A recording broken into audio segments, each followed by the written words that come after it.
자, 이제 14장부터 16장을 공부할 터인데, 이제 14장은 특별히 13장과 대조를 이룹니다. 13장에 사탄의 삼위일체, 두 짐승과 붉은 용의 장면을 보았다면 14장은 어린 양의 세력을 나타냅니다. 14장에는 크게 세 장면이 나오게 되는데 1절부터 5절까지는 시온산에 서 계신 어린 양의 이야기가 나오고, 두 번째 장면은 6절부터 13절까지 이르는 세 천사의 장면이 나옵니다.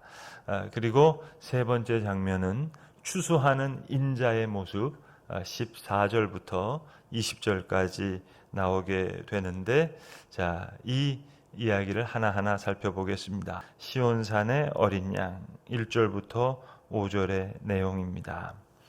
또 내가 보니 어린 양이 시온산에 서 있었습니다. 그 어린 양과 함께 14만 4천 명이 서 있었는데 그들의 이마에는 어린 양의 이름과 그의 아버지의 이름이 적혀 있었습니다. 우리 14만 4천 이미 본 장면이 여기 다시 나오고 있습니다. 그리고 나는 많은 물이 흐르는 소리, 큰 물소리, 많은 물소리, 하나님의 음성을 그렇게 표현했다 하는 것 이미 살펴보았습니다. 내가 들은 음성, 이제 검은 고를 타고 있는 사람들의 노랫가락과 같았습니다. 그들은 보좌와 네 생물과 그 장로들 앞에서 새 노래를 부르고 있었습니다. 새 노래죠. 새 이스라엘이 부르는 노래니까 새 노래입니다. 땅에서 구원을 받은 14만 4천 명 밖에는 아무도 이 노래를 배울 수 없었습니다. 그렇죠? 우리 성도들이 부르는 노래입니다. 그들은 여자들과 더불어 몸을 더럽힌 일이 없는 순결을 지킨 사람들, 흰옷 입은 사람들, 우리 흰옷에서 배웠습니다. 승리했고 순결했던 그 사람들이 지금 주님을 섬기고 있습니다. 정절을 지킨 사람들, 그들은 어린 양이 가는 곳이면 어디든지 따라다니는 사람들입니다.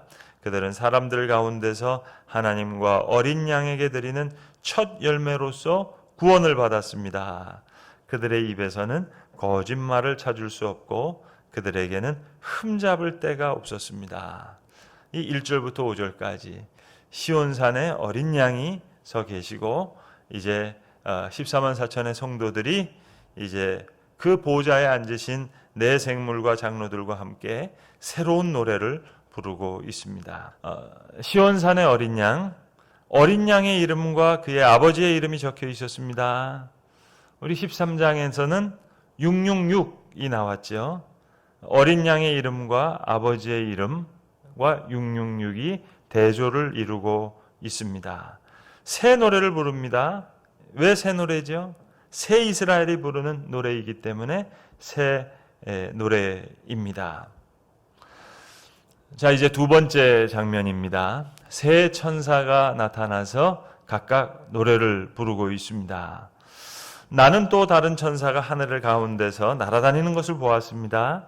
그에게는 땅 위에 살고 있는 사람과 모든 민족과 종족과 언어와 백성에게 전할 영원한 복음이 있었습니다. 그는 큰 소리로 외쳤습니다. 자, 첫 번째 천사가 이야기합니다. 너희는 하나님을 두려워하고 그분께 영광을 돌려라.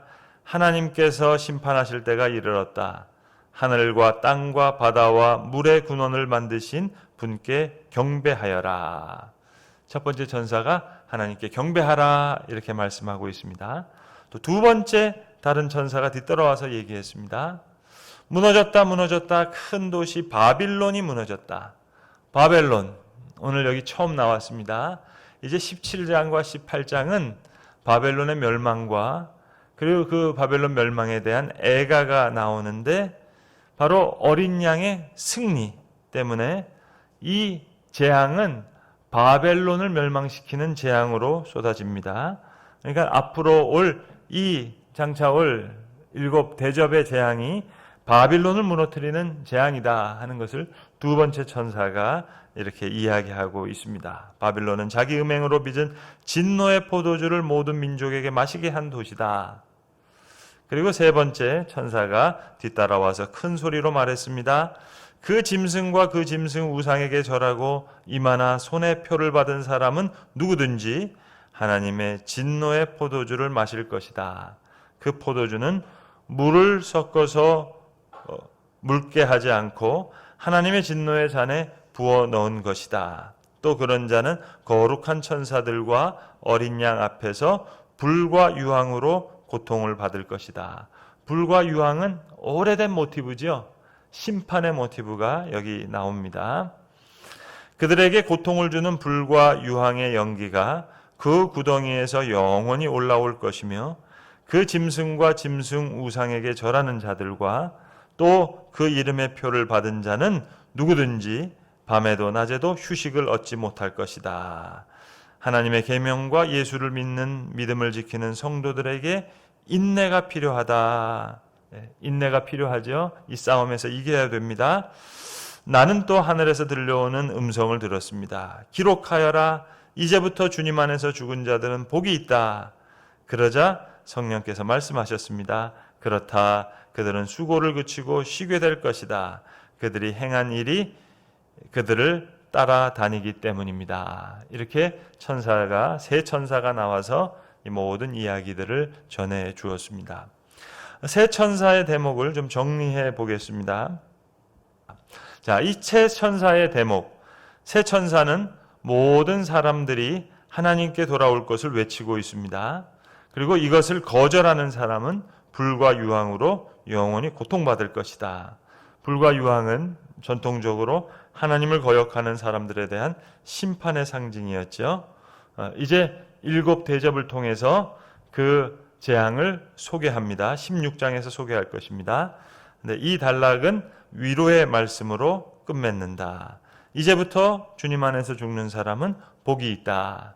우리 마카리오스라고 하는 대목을 우리 살펴보았습니다. 요한계시록에 모두 7번 등장하는데 아마도 의도적이지 아니었을까. 그래서 이 모든 재앙이 복이 있다.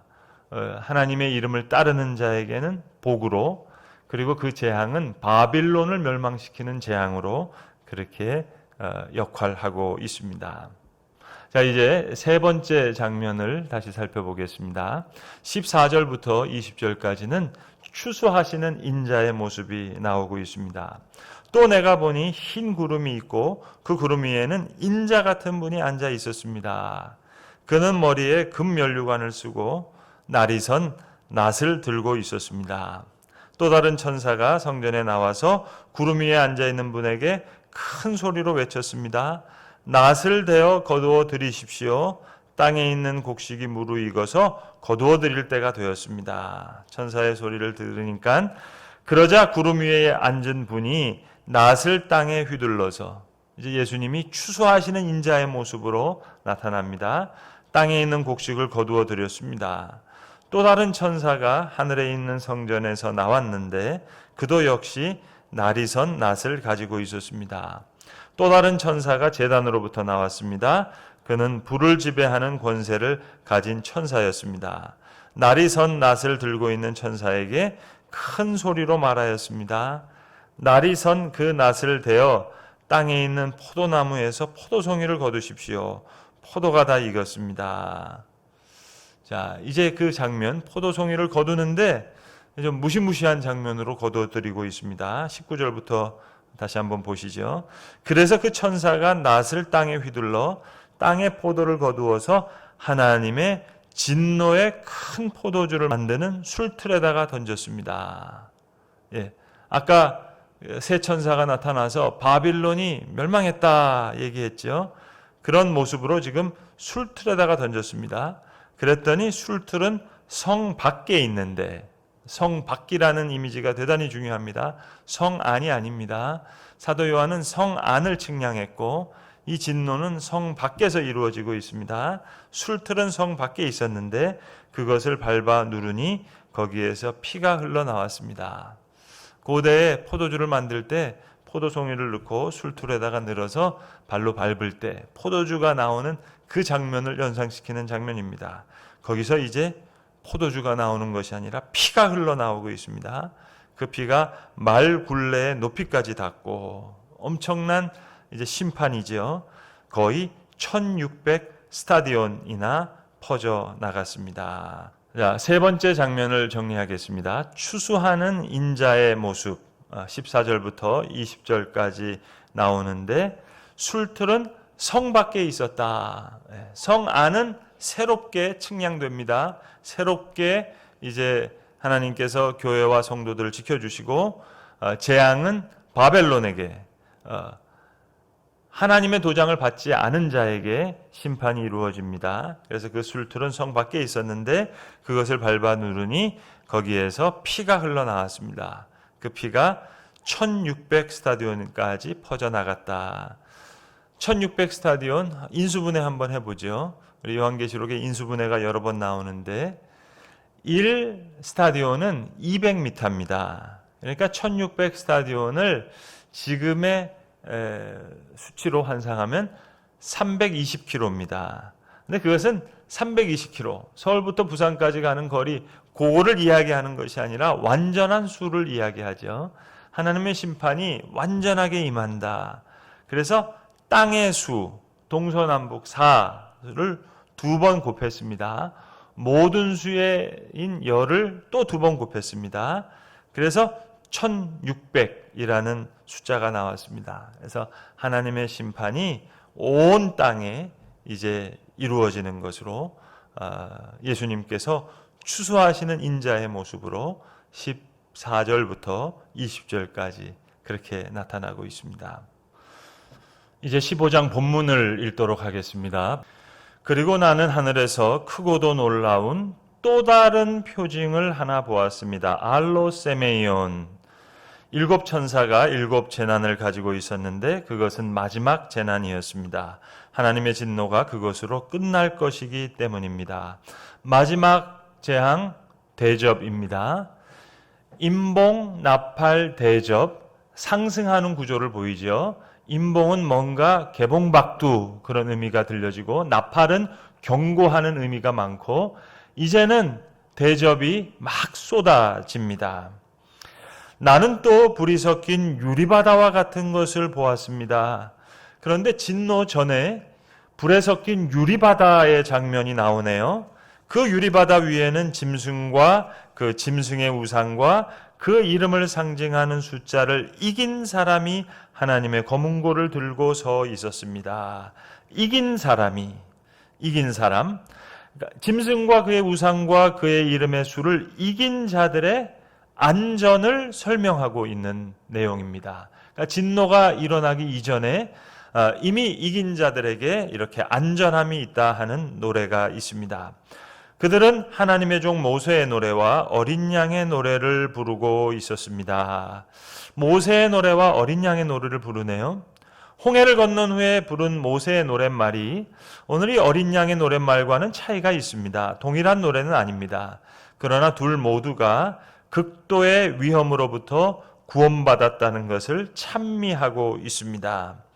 주 하나님 전능하신 분, 주님께서 하시는 일은 크고도 놀랍습니다. 만민의 왕이신 주님, 주님의 길은 의롭고도 참되십니다. 주님, 누가 주님을 두려워하지 않겠습니까? 누가 주님의 이름을 찬양하지 않겠습니까? 주님만이 홀로 거룩하십니다. 모든 민족이 주님 앞에 와서 경배할 것입니다. 주님의 정의로운 행동이 나타났기 때문입니다. 예레미야서 10장 7절부터 모티브가 왔습니다만 일치하는 것은 아닙니다. 노래의 내용은 뭐냐? 그 백성들을 변호하시고 이제 하나님께서 행하신 그 바의 정당성을 찬양하고 있습니다.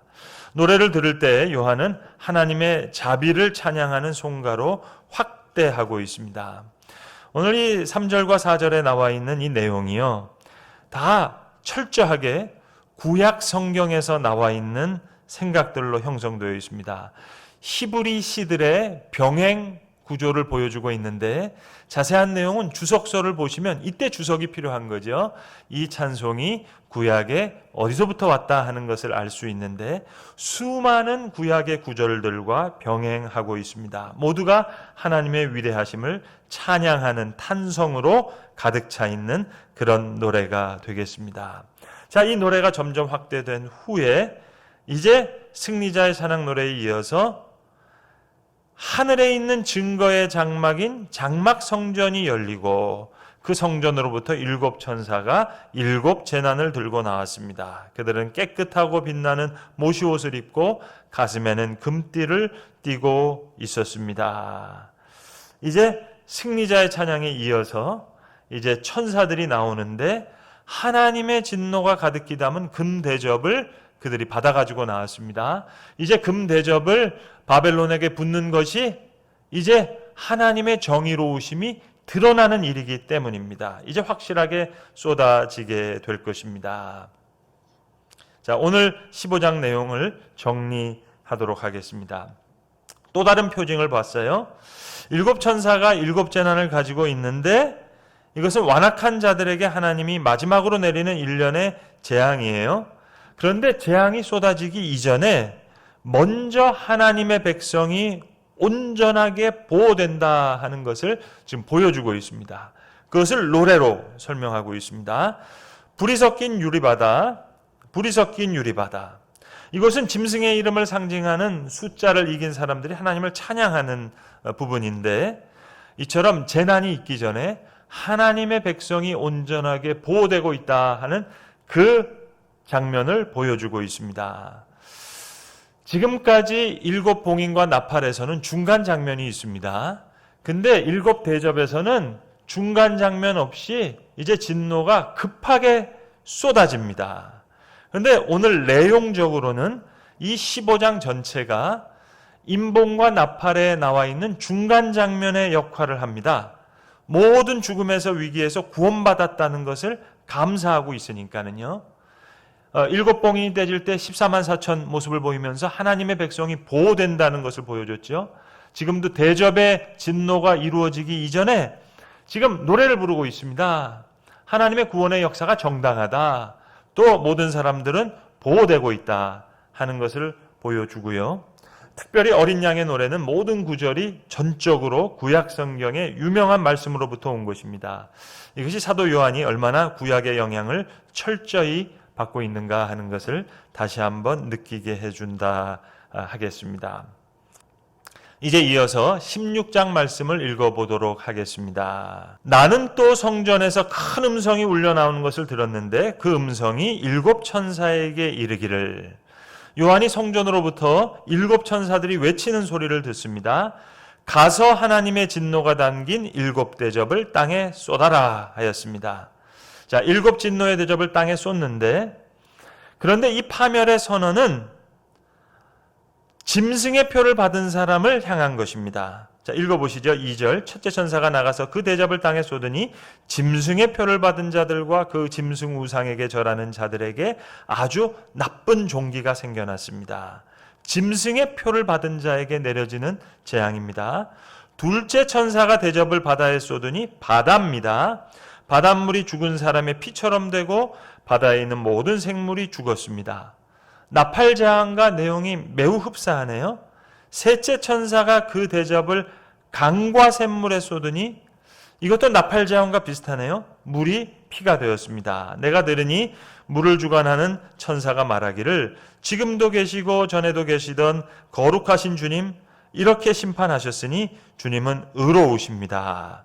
그들은 성도들과 예언자들의 피를 흘리게 하였으므로 주님께서 그들에게 피를 주어 마시게 하셨습니다. 그들이 그렇게 되어야 마땅합니다. 이 재앙은 이제 정의의 실현입니다. 또 내가 들으니 제단에서 그렇습니다. 주 하나님 전능하신 분 주님의 심판은 참되고 의롭습니다. 정의로운 심판이죠. 그런 소리가 울려 나왔습니다. 넷째 천사가 그 대접을 해에다 쏟았습니다. 해, 달, 별, 나팔 재앙과 유사하네요. 해는 불로 사람을 태우라는 허락을 받았습니다. 그래서 사람들은 몹시 뜨거운 열에 탔습니다. 그러나 그들은 이 재앙을 지배하는 권세를 가지신 하나님을 모독하였고 회개하지 않았고 하나님께 영광을 돌리지 않았습니다. 이 재앙이 쏟아짐에도 불구하고 그들이 회개하지 않네요. 하나님은 오히려 모독하네요. 영광을 돌리지 않습니다. 자, 그러니까 재앙은 더 임해야 되겠죠. 회개를 이제 하지 않습니다. 그래서 나팔만 하더라도 회개를 촉구하는 장면이 나왔는데 이제 대접은 마지막 재앙이기 때문에 회개를 촉구하는 장면이 없습니다. 저들이 이 순간에도 회개하지 않습니다. 그래서 대접의 재앙이 다시 쏟아지는데 다섯 번째 천사가 그 대접을 짐승의 왕자에 쏟으니 짐승의 나라 바벨론이죠. 어두워지고 그 사람들은 괴로움을 못 이겨서 자기들의 혀를 깨물었습니다. 그들은 아픔과 부스러움 때문에 하늘의 하나님을 모독하였습니다. 그럼에도 불구하고 또 모독하고 있네요. 또 그리고 그들은 자기의 행동을 회개하지 않았습니다. 이렇게 이루어지고 있는데 저들은 회개하지 않습니다. 여섯째 천사가 그 대접을 큰 유프라테스에 쏟으니 나팔제왕과 또 동일한 장면이 나오네요. 강물이 말라버려서 해돋는 곳에서 오는 왕들의 길이 마련되었습니다. 나는 또 용의 입과 짐승의 입과 거짓 예언자의 입에서 사탄적 삼위일체가 생각나는 본문입니다. 용의 입과 짐승의 입과 거짓 예언자의 입에서 개구리와 같이 생긴 더러운 영 셋이 나오는 것을 보았습니다.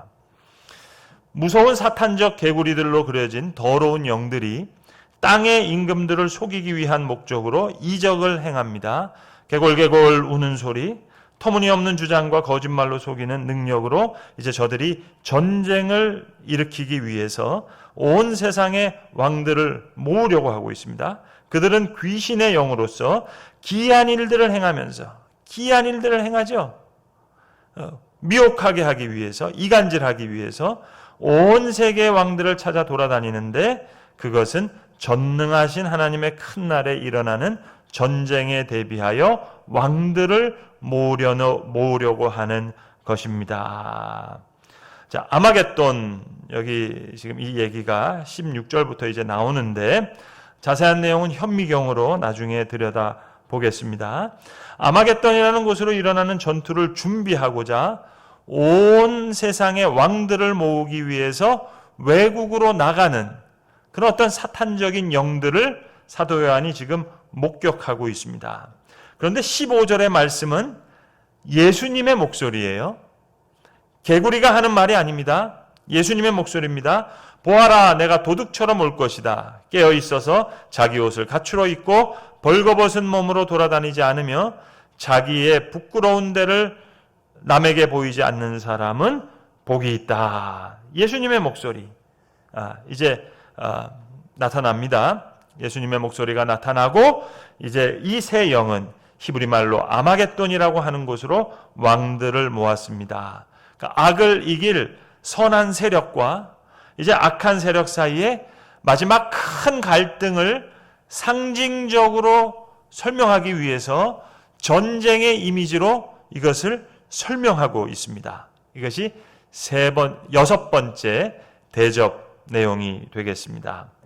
자, 그리고 일곱 번째 천사가 그 대접을 공중에 쏟으니 성전에서부터 다 되었다.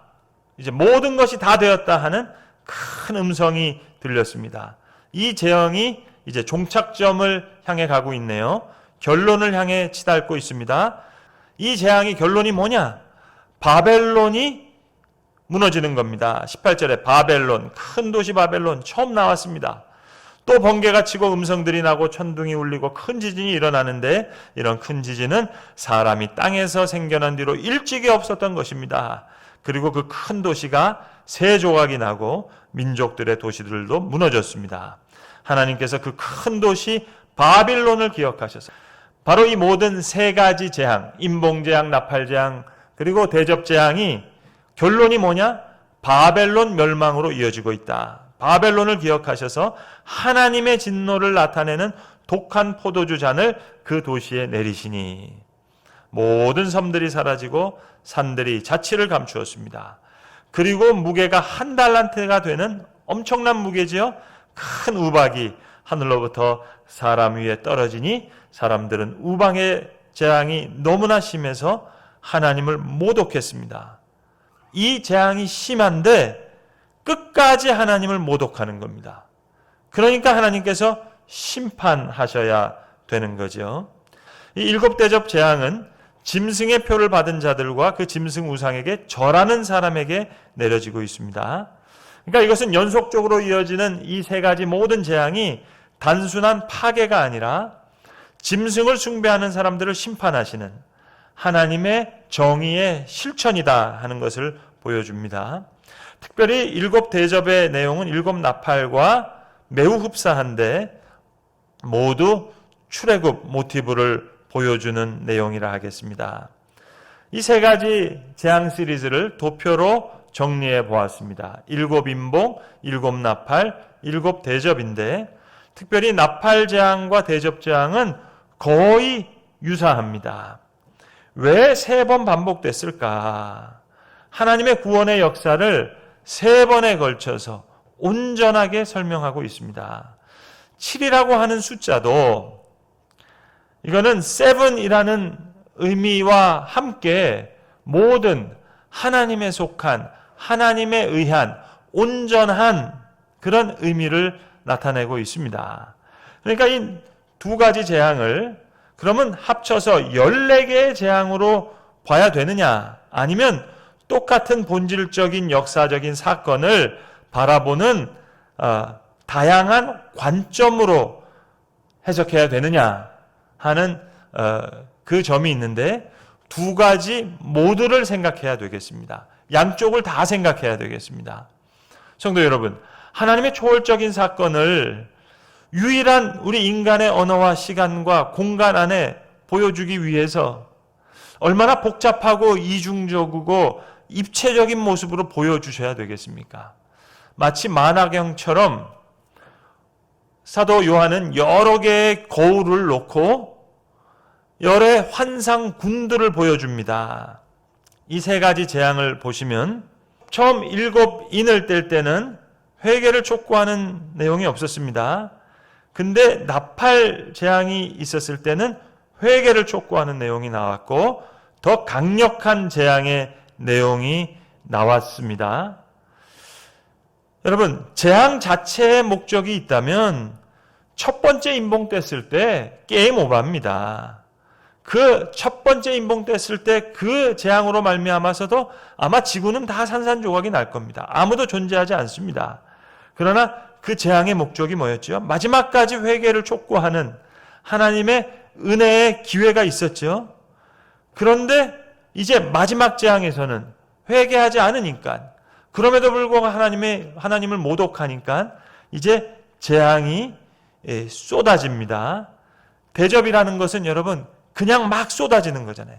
더 강력하게 쏟아집니다. 그래서 일곱 대접에는 한층 더 강력한 재앙의 내용이 있고 회개를 촉구하는 장면이 없이 1, 2, 3, 4, 5, 6, 7 일괄적으로 진행됩니다. 일곱 인봉과 나팔에는 중간 장면이 있었습니다. 사실 중간 장면도 회개를 촉구하는 내용이죠. 그런데 일곱 대접에서는 중간 장면 없이 진행됩니다. 물론 15장에 중간 장면의 역할을 하는 장면이 이미 나왔습니다. 하나님의 사람은 보존이 되면서 이 모든 재앙이 바벨론의 멸망으로 이어지고 있습니다. 그러니까 첫 번째 인봉, 두 번째 나팔, 세 번째 대접 그러면서 이어지는 측면도 있습니다. 그러니까 이런 이어지는 측면과 한 측면을 한 사건을 여러 측면에서 보는 복합적인 구조를 가지고 있다. 여러분 하나님의 초월적인 역사를 1번부터 21번까지 단순한 선으로 쭉 나열할 수 있겠습니까? 이미 그렇게 볼 수 없다는 것을 우리는 12장에서 배웠습니다. 그 결론이 이제 다 이루었다 하는 것으로 끝나게 됩니다. 세 개의 재앙 시리즈는 연속적으로 점점 상승하는 3으로 완전하게 설명하는 그 구조도 가지고 있습니다. 그러나 재앙을 받은 사람은 회개하지 않고 계속해서 하나님을 모독해요. 9절에도 모독하고 11절에도 모독하고 회개하지 않고 21절에도 모독하니까 최종적인 징벌은 불가피하죠. 이제 회개를 촉구할 필요도 없죠. 하나님께서 완전히 이제 끝장을 내시는 겁니다. 그래서 다 되었다. 마지막 장면이라고 했으니까, 마지막 재앙이라고 했으니까 다 되었다, 다 이루었다 하는 것으로 설명되고 있습니다. 이제 마지막 7번째 대접이 쏟아지다, 다 되었다 하는 음성과 함께 바빌론에게 재앙이 쏟아지는 것으로 17절에 다 되었다. 그리고 19절과 20절에 바빌론을 기억하셔서 바빌론을 멸망시키는 것이 재앙의 목적이었습니다. 그래서 마지막 재앙의 종착점은 바벨론으로 향하게 됩니다. 그리고 이제 우리가 살펴볼 17장은 바벨론의 멸망을 이야기하게 되고 18장은 바벨론의 멸망을 향해서 부르는 노래, 애가가 되겠습니다. 자, 마지막으로 소주제 하나를 살펴보고 오늘 강의를 마치겠습니다. 아마겟돈, 많은 사람들로부터 관심을 받아왔던 아마겟돈인데요. 결론부터 말씀드리고 시작하겠습니다. 아마겟돈에 대해서 정확하게 아는 사람이 없습니다. 그것이 결론입니다. 아마겟돈, 우리 본문에 히브리 말이다 얘기했죠. 아마겟돈, 여기 성경은 헬라어로 쓰여져 있으니까 헬라어로 하르마겟돈 썼는데요. 정확한 표비법도 모릅니다. 여기 감마와 델타가 나와 있는데 사본 중에 감마 하나, 델타 하나인 사본도 있고, 감마가 2개고 델타가 하나인 사본이 있고, 감마가 하나인데 델타가 2개로 기록되어 있는 사본이 있고, 감마도 2개고 델타도 2개인 사본이 있습니다. 그러니까 아마겟돈이라고 하는 표기법도 인류가 정확히 모릅니다. 어떻게 써야 될지도 몰라요. 여러분, 어떻게 써야 될지도 모르는데 아마겟돈에 대해서 정확히 알 수 있겠습니까? 알 수가 없는 거죠. 아마겟돈인지 아마겟돈인지 읽을 수가 없어요. 표기법도 정확하게 모릅니다. 자, 근데 추정을 할 수 있을 뿐인데 히브리 말이다 오늘 본문이 얘기했으니까 하르마겟돈, 히브리 말로 보시면 하르라고 하는 말은 산이라는 뜻입니다. 마겟돈, 무깃도라고 하는 히브리 단어를 생각할 수 있습니다. 그러면 무깃도 산이 돼야 되는데요. 이것도 문제가 있는 게 무깃도를 가보시면 무깃도는 산이 아닙니다. 평야입니다. 고대에서 전쟁을 일으킬 때 산에서 전쟁을 하는 것이 아니라 평야에 큰 대군이 나와서 이제 진을 칩니다. 이스라엘 역사 가운데서도 구약 역사 가운데 무깃도는 여기 갈릴리 호수가 있고 요단강이 있고 사해가 있으면 요 지점이 무깃도입니다. 구약 성경에 아람 군대와 애굽 군대가 이 무깃도에서 전쟁을 합니다. 큰 평야에 아람 군대가 나오고 애굽 군대가 나와서 맞닥뜨리는 거죠. 요시아라고 하는 왕이 이 무깃도 전투에 괜히 나와서 요시아 왕이 죽는 장면이 나옵니다. 이게 무깃도라고 하는 곳입니다. 오늘 계시록에 나오는 왕의 길, 지금도 왕의 길이 여기 있습니다. 자, 그렇다면 두 세력이 싸우는 곳, 무깃도 그러면 이스라엘 사람들은 전쟁의 이미지를 쉽게 떠올릴 수 있습니다. 그러니까 최후의 전쟁 이미지의 모티브로 이어지는 것이 분명한데 악을 이길 선한 세력과 악한 세력 사이에 마지막 갈등을 전쟁으로 지금 표현했어요. 그것이 6번째 대접 내용이었습니다. 하르마겟돈, 정확하게 아는 사람은 없습니다. 그러나 무깃도의 이미지, 전쟁의 이미지가 나타나는 것은 분명합니다. 그러니까 최후의 악을 이길 선한 세력과 악한 세력 사이의 마지막 갈등을 하르마겟돈이라고 하는 묵시문학적인 표현으로 설명하고 있습니다. 그러나 이제 재앙이 하나님에 의해서 이루어짐으로 말미암아 바벨론은 멸망하고 새 예루살렘이 새 하늘과 새 땅이 이 땅에 임하는 것으로 예수 그리스도의 승리를 설명하는 계시록의 장엄한 묵시문학적인 말씀이 이제 계속 이어지게 될 것입니다.